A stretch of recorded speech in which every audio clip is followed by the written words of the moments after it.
Mesdames et messieurs, bonjour, ravi de vous retrouver pour ce nouveau journal de la rédaction au sommaire de l'actualité.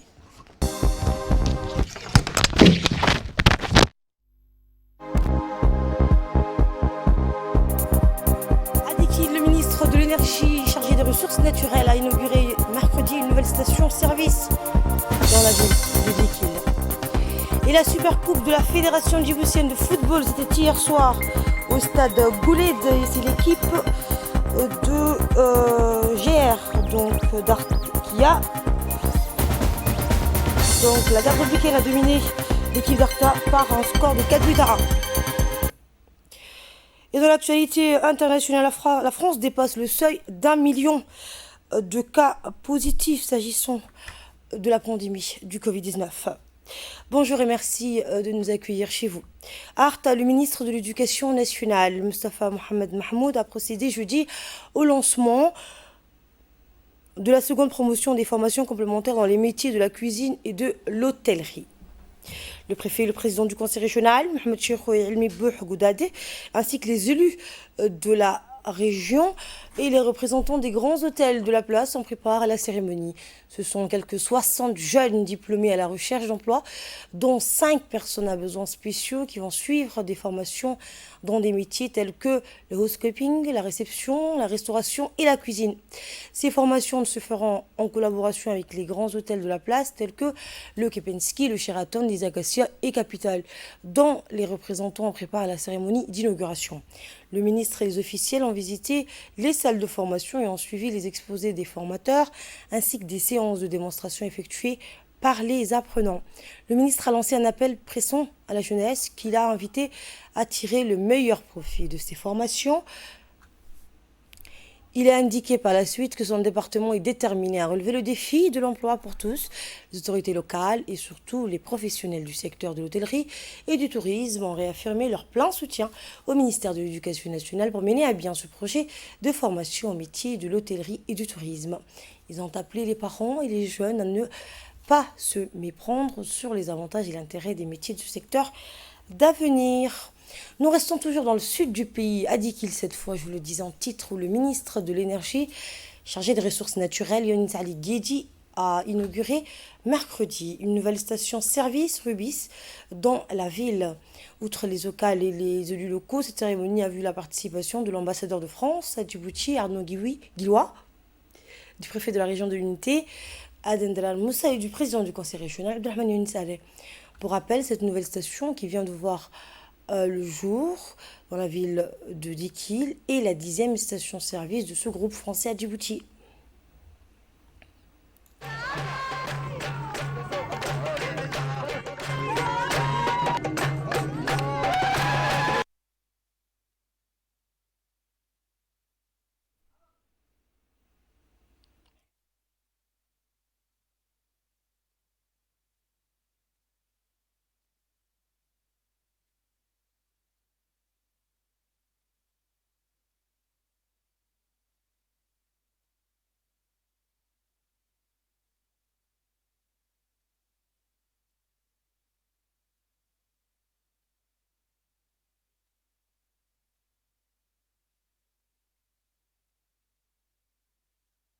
J'ai saisi cette occasion donc pour envoyer une invitation à tous les services autonomes tels que l'ONEAD, l'EDD, l'ADR, les entrepreneurs, les syndicats de bus, les syndicats de transporteurs de la région et à l'ensemble des Dikilois et Dikiloises à venir faire leur plein à la station de Dikil parce que les services de cette station sont les vôtres. Nous comptons donc sur votre soutien. Pour clôturer, je vous remercie tous pour nous avoir honorés par votre présence. J'aimerais rendre un vibrant hommage à la première dame et présidente de l'UNFD, Madame Khadra Mahmoud Khaïr, pour sa politique genre égalitaire inclusive, entreprise depuis les 2 dernières décennies, et sans laquelle une dame ne se tiendrait pas ici, aujourd'hui devant vous, en tant que première gérante d'une station-service. Écoutons le préfet de la ville de Dikil ainsi que le président du conseil régional. Partenaires et amis, chers collaborateurs, comme le dit la signature de Ruby à Djibouti, bienvenue vous êtes chez vous.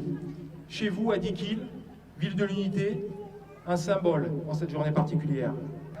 Je tiens tout d'abord à vous remercier tous et toutes chaleureusement d'avoir répondu présent à l'invitation lancée par Ruby Energy Djibouti et lancée surtout par notre gérante de la nouvelle station à Dikil.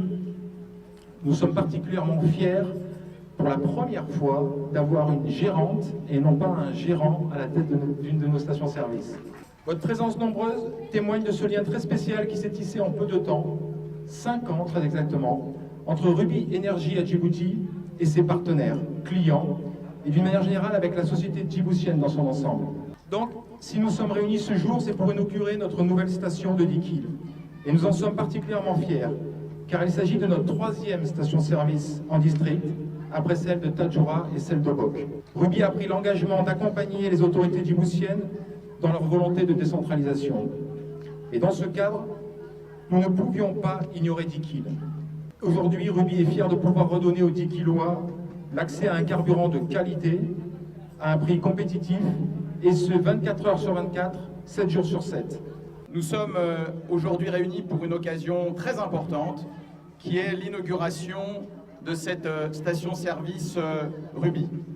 Je crois que c'est un moment très important parce que, nous le voyons, nous avons un nouvel endroit pour nous procurer de l'essence, pour disposer de services de première importance en faveur de la population de Dikil. Mais ce projet va au-delà, si vous me le permettez. C'est un vrai projet de développement d'une entreprise française dans l'ensemble des régions de la République de Djibouti. Vous l'aurez compris, donc, c'est le directeur de Ruby et de l'ambassadeur de France à Djibouti, leurs interventions, celle de donc lors de cette cérémonie d'inauguration de cette station de service. Suivant cette fois le préfet de la ville de Dikil ainsi que le président du conseil régional. Et je me réjouis d'être ici aujourd'hui pour l'inauguration de la station et surtout pour assister à l'événement organisé par l'entreprise L.A. & Sons, gérante de la station Ruby.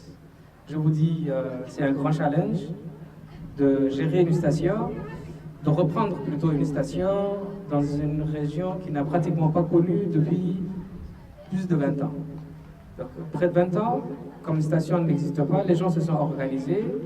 Et, comme toute absence, les d'autres en ont profité. Je pense que vous allez reconquérir un terrain, vous allez reconquérir un marché et c'est tout un challenge qui vous attend. Donc je vous dis bonne chance et soyez-en sûrs, nous vous épaulerons et nous vous suivrons dans tout ça, Inch'Allah.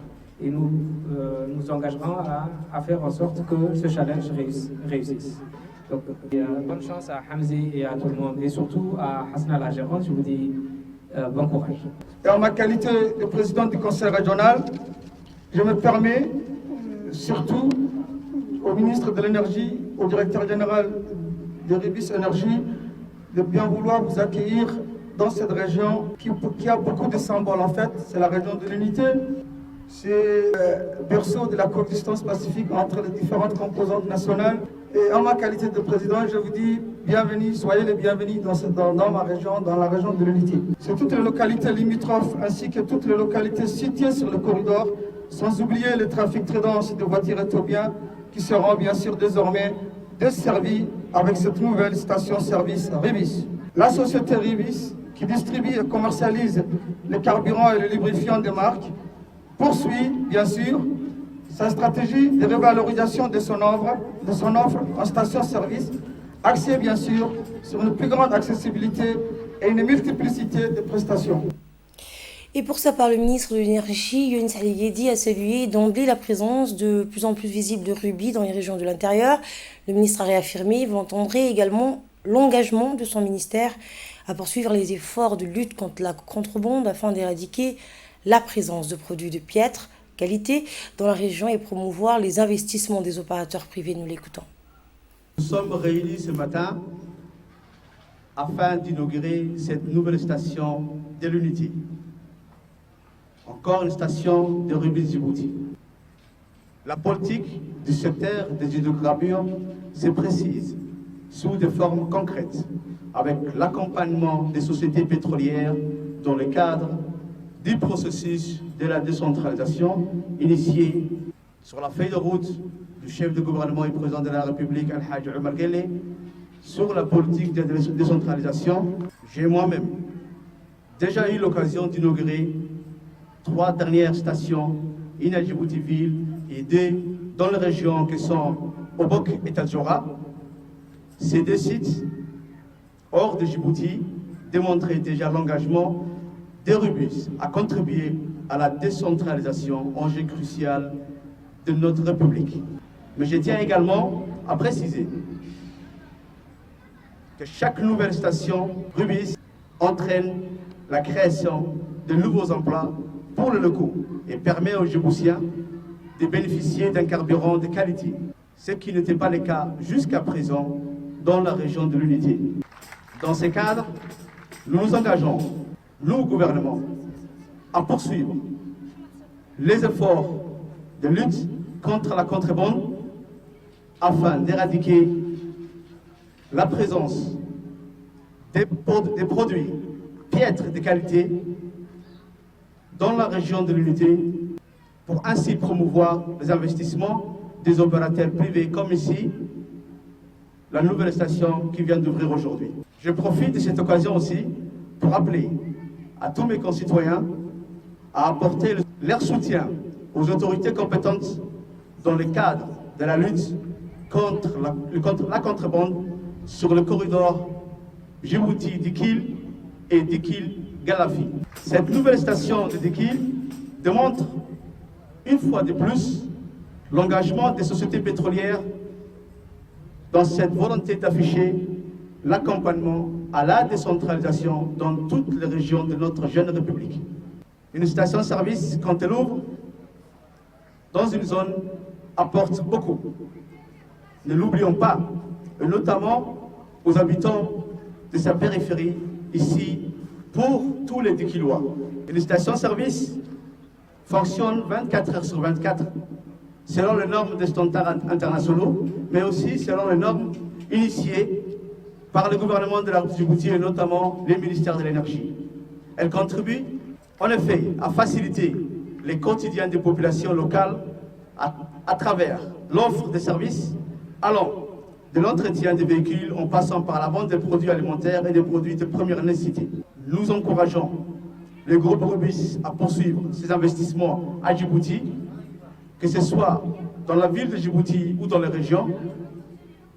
Et nous savons très bien déjà que d'autres projets sont en cours et pour certains bien avancés.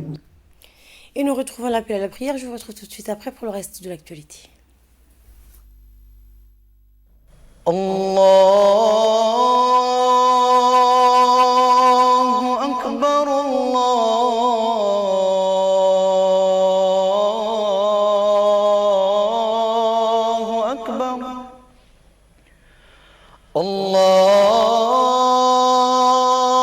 Allahu Akbar, Allahu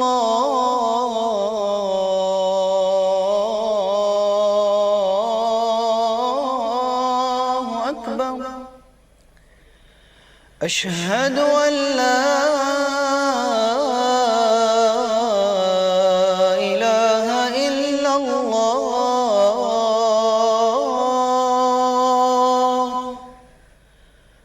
أشهد أن لا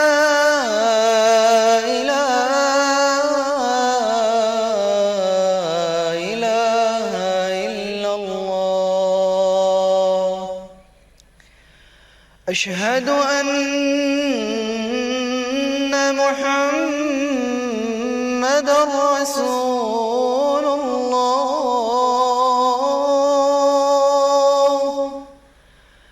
أشهد أن محمد رسول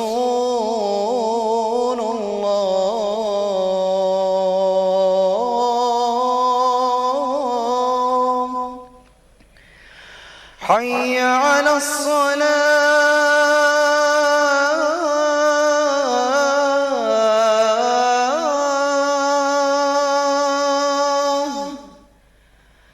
حي على الصلاة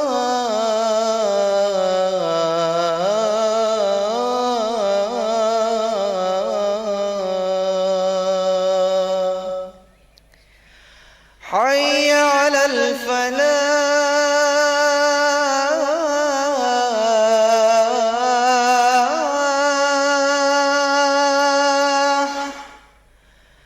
حي على الفلاح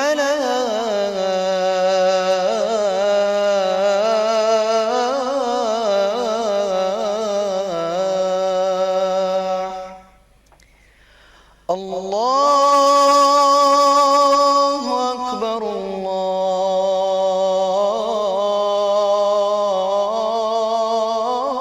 الله أكبر لا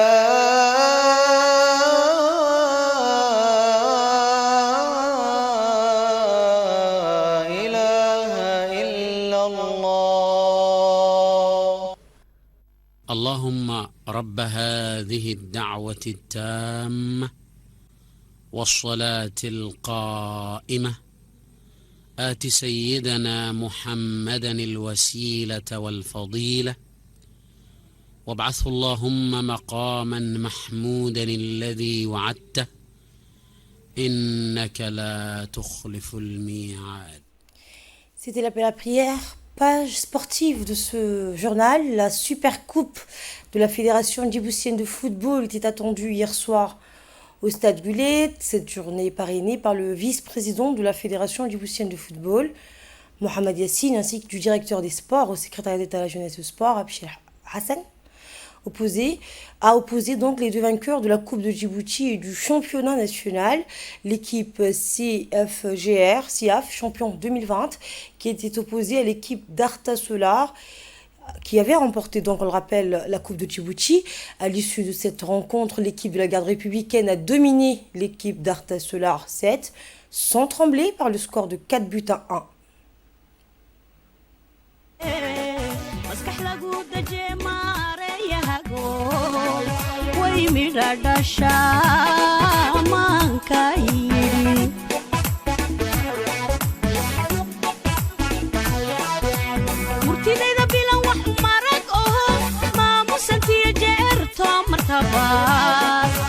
ciyaarihii mar kale horyaalkii munaa ka soo hooyimaga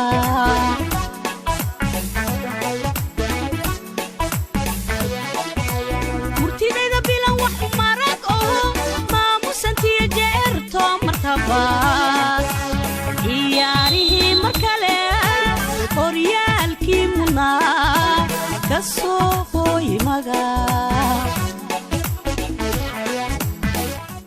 C'était donc dans une rencontre vraiment rythmique. Le club de football de la garde républicaine a parfaitement confirmé ses progrès dans le jeu et son statut de leader du football national, sacré champion national, et remporte la Super Coupe, 2 titres en une seule année.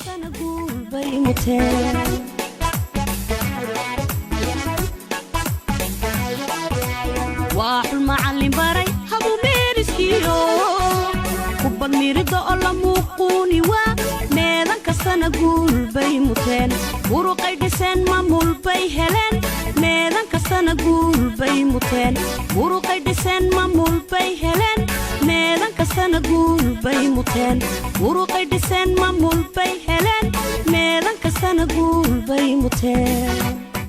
Et cette victoire témoigne du sérieux et de l'abnégation des joueurs quant à l'ampleur du match. L'équipe a tout donné du début à la fin. Un bilan annuel très satisfaisant en sa globalité, et cela est le fruit d'une politique clairvoyante et un soutien sans condition du commandant donc de la garde républicaine, en l'occurrence le colonel Mohamed Jamal de Ali, qui nuit et jour ambitionne la jeunesse djiboutienne pour l'amour de leur patrie en passant par l'éducation sportive.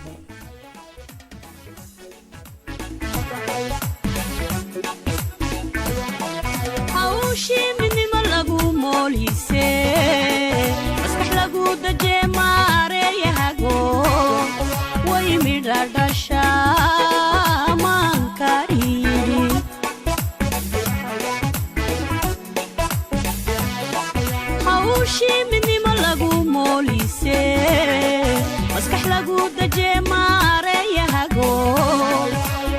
midha dhasha maanka yidhi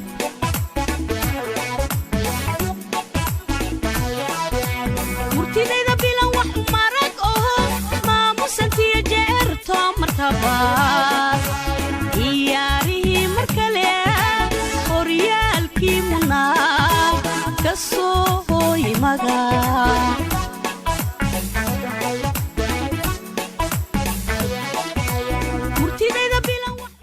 Et l'équipe de Siev, vous l'aurez compris, de la garde républicaine espère tous que cette victoire va lancer leur campagne de 2020-2021 afin de garder leur titre de champion.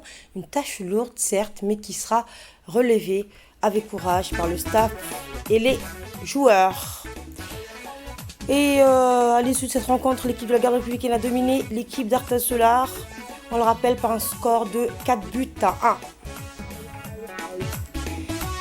Et après avoir guidé l'équipe vers le titre de champion national de football, le capitaine de l'équipe SIAF de la garde républicaine, Aboubakar Omar Elmi, Abou, a été désigné meilleur joueur du Supercoupe et du championnat. Une préparation donc réussite et une grande démonstration footballistique de l'équipe de la garde républicaine qui a aisément maîtrisé la totalité du match. Le colonel Mohamed Jamadou Ali, commandant la garde républicaine, a tenu à féliciter donc l'ensemble de l'équipe et à affirmer que les joueurs du club de la garde républicaine ont tiré encore plus haut les valeurs de cette noble institution en démontrant un football d'un grand niveau supérieur, du professionnalisme, mais également du respect, loyauté dans un esprit de guerrier pour gagner, fair play du début jusqu'à la fin du match. Le commandant de la garde républicaine est sans doute un homme qui a œuvré depuis plusieurs années pour la promotion et le développement du sport national en général et du football en particulier. Il a fait de l'institution un cadre et un tremplin où les militaires peuvent éclore leur talent et s'épanouir sportivement. Cette politique a donné et donne encore des résultats positifs et palpables. Si l'équipe est sacrée une fois de plus, c'est grâce au soutien donc permanent en matière logistique et financière qu'il apporte depuis plusieurs années au club.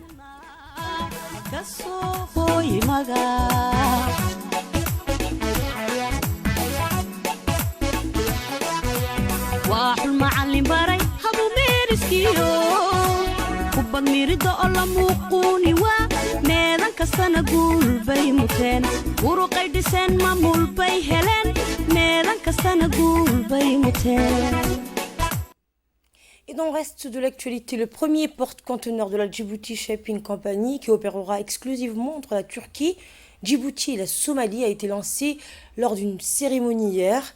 La nouvelle route maritime réduira le temps d'expédition de 35 à 50 jours à 9 à 10 jours, alors que le volume des échanges entre la Turquie et la Corne de l'Afrique, à savoir Djibouti, l'Éthiopie et la Somalie, s'est élevé à 512,24 millions de dollars.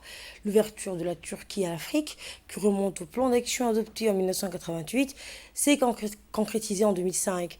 Depuis, le pays s'est concentré sur des politiques globales et à long terme fondées sur la diversification de ses relations avec le continent.